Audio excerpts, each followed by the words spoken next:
চাৰিওফালে হৰিনামৰ ধ্বনিৰে মুখৰিত হৈ পৰিছে। আপোনালোকক এতিয়া মই কথা কৈ থাকোঁতেও শুনিছে চাগে, এফালে হৰিনাম, গাঁৱে ভূঞে নগৰে চহৰে সকলোফালে আজি জন্মাষ্টমী উদযাপন কৰা পৰিলক্ষিত হৈছে, বিশেষকৈ অসমত।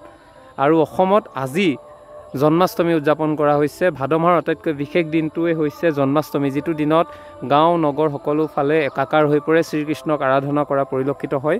আৰু 16 আগষ্ট তাৰিখে ইতিমধ্যে বৃন্দাবন ইত্যাদি ঠাইত ভাৰতৰ অন্যান্য ৰাজ্যসমূহত জন্মাষ্টমী উদযাপন কৰিছে, কিন্তু আমাৰ অসমত আজিৰ দিনটোত উদযাপন কৰা পৰিলক্ষিত হৈছে। আজি 28 ভাদ অসমীয়া, আৰু ইয়াত অতি সুন্দৰকৈ উলহ মালহেৰে গাঁৱে ভূঞে চাৰিওফালে কেৱল এতিয়া ভগৱানৰ নাম।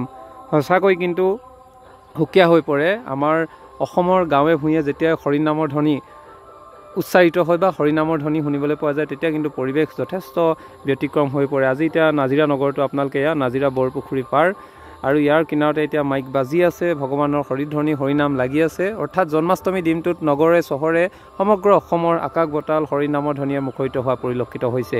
আৰু হয়তো আজিৰ দিনটোত আপুনিও নামঘৰলৈ গৈছে বা সন্ধিয়ালৈ যাব, যি কি নহওক জন্মাষ্টমী বিশেষ হিচাপে চাৰিওফালে এতিয়া মুখৰিত হৈছে হৰিনামৰ ধ্বনি।